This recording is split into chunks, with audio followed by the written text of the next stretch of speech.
میدونستید هولیا افشار هنرمندیه که خیلی ها ازش متنفرن، خصوصا خبرنگارها؟ علت و چرایی قضیه رو امروز با سلوی سودا میبینید. با من همراه باشید. هولیا افشار زیبا جز اون دسته هنرمنداییه که یه عده میگن خیلی دوست داشتنیه و یه عده دیگه معتقدن به شدت بی اخلاق و عنقه. یه سریا انقدر دلشون از هولیا افشار پره که بعد از سالها که حواشی افشار فراموش میشه دوباره یه کاری میکنن که خبرهای مربوط بهش دوباره ترند بشه و به اصطلاح بعد از چند سال اتفاقات رو دوباره هم میزنن.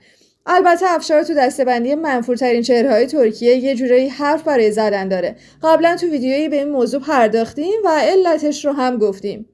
هولیا همیشه با بی‌ادبی و بی‌احترامی جواب خبرنگارها رو میده و خشونت عجیبی هم همیشه توی رفتارش مشاهده میشه. اما ببینیم این بار داستان از چه قراره. مدتیه که بعد از چند سال خبرنگاری به اسم سیحان ارداغ اومده و به ماجراهای چند سال قبل و تنش‌هایی که با هولیا داشته پرداخته و هولیا دوباره درگیر حواشی شده. اوایل سال 2007 و زمانی که اتفاقات مربوط به هولیا و همسرش بر سر زبونها بود و خیانت همسرش یه جورایی رو شده بود، هولیا در یکی از هتل‌های آنتالیا برنامه‌ای داشت و عجیب‌تر این بود که اون و همسر و دخترش و معشوقه همسرش و پسراش توی یه هتل بودن.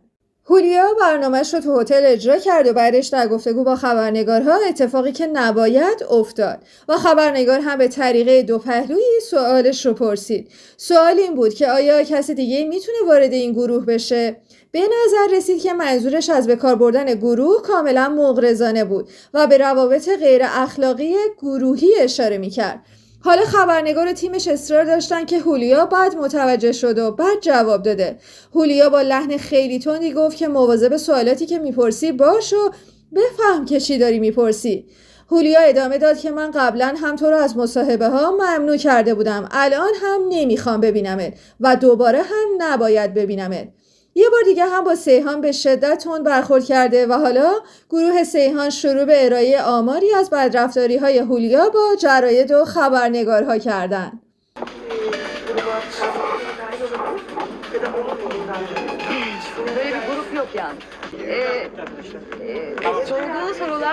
Sorduğun sorulara dikkat edeceksin. Seyhan bir iki defa alttan alıyor ama Hülya Avşar üstüne gitmeye devam ediyor. گروه خبرنگاری سیحان میگن که هولیا هر وقت از سوالی خوشش نیاد به شدت آگرسیو و تند برخورد میکنه. زمانی که خبر حاملگی معشوقه همسرش پخش شد، اون در جواب خبرنگاری که به این موضوع اشاره کرد به شدت گارد گرفت و عصبانی شد و گفت الان یه دونه باید بزنم پس کلت. به سوالی که پیش بچم از من داری میپرسی دقت کن، نفهم. هولیا گفت این سوالات روان بچه من رو به هم میریزه. خبرنگارا پاسخ دادن اون وقتی که هولیا میمون گرفته بود بغلشو میگفت این بچه منه به سلامت روان بچهش فکر نمیکرد. Ben şimdi indireceğim ha. Çocuğun yanında sorduğun soruya bak. Soramazsın. Çocuğun yanında bana bir soru sorma. Çocuğun haberi var mı acaba? Dangalak. Evet ki tip oldu. Aman sen ne şekersin ya bunu? این تیم خبرنگاری کمر همت بستن که تک تک بدرفتاری‌های هولیا رو دوباره به یاد همه بیارن. به طور مثال یکی از حرکات عجیب هولیا در یک نمایشگاه عکس بود. او بحث و گفتگوی عجیبی با پروفسور عدنان چوکر استاد دانشگاه داشت. یه بگو مگوی عجیب بر سر اظهار نظر در مورد عکس و در ادامه واکنش عجیب هولیا افشار به شخصی که به قول ترکا جای پدرش بود. هولیا گفت الان من میتونم این آدم رو بکشم. در برخورد دیگری با سیحان، هولیا در جمع خبرنگارا تا چشمش به سیحان افتاد گفت تو دهنتو باز نمی کنی و در واقع گفت خفه شو. سیحان گفت میشه یکم به خودتون بیاین؟ هولیا تهدیدش کرد و گفت از تو به رئیسات شکایت میکنم، از تو خوشم نمیاد و نمیخوام ببینمت. سیحان گفت من دارم کارمو انجام میدم، من هم از شما خوشم نمیاد. شما سلبریتی هستی و من خبرنگار، مجبور نیستیم که از همدیگه خوشمون بیاد. هولیا پا رو فراتر گذاشت و دست به سمت صورت سیحان برد. هرچند این حرکت با خشونت نبود اما برای همه جای تعجب داشت. Sanatçısınız, ben gazeteciyim. Bir şey Birbirimizi söyleyeceğim. sevmek zorunda değiliz. Sevmiyorum ve Ben istemiyorum. sizi ama ben birbirimizi Hatta yani sevmek seni zorunda görünce kendimi değiliz. kötü hissediyorum. Ben işimi yapıyorum. هولیا گفت تو اخلاق و تربیت حرفه‌ای نداری. سیحان پاسخ داد شما اخلاق حرفه‌ای دارید اصلا. این حرفا در حالی زده میشه که سیحان یکی از حرفه‌ای ترین خبرنگارای ترکیه است. البته که هولیا هم در مقام خودش یک هنرمند بسیار حرفه‌ایه ولی این مکالمات اصلا جالب نبوده.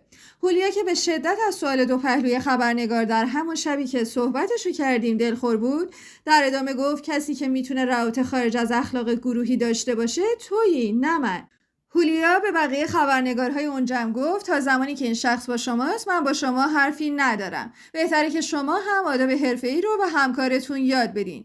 تو اون دوران خیلی ها بلا استثنا حق رو به خبرنگار دادن، اما الان که بعد از گذشت این همه سال دوباره این حرفا از سمت سیحان و تیمش مطرح şöyle خیلی ها مردد شدن و حس میکنن که سیحان هم بی تقصیر نبوده. İnsan sizinle birlikte olduğu sürece sizinle de konuşmayacağım arkadaşlar.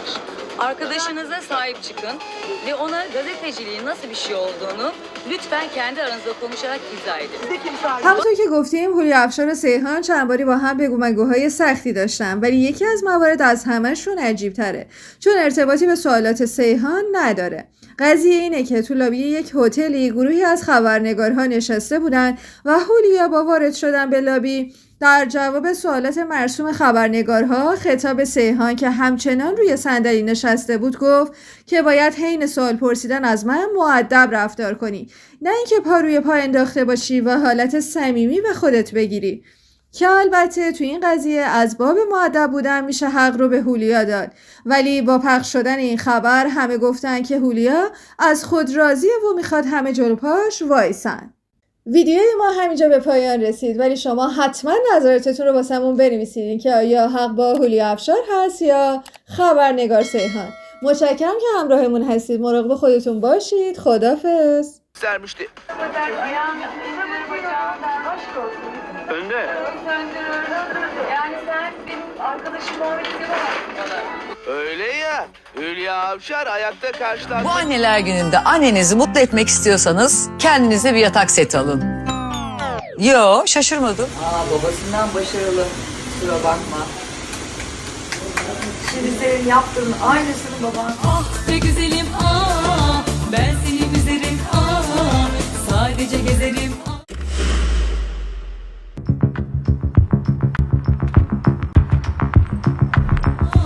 Yolcu değilim ah, borcumu ödedim ah.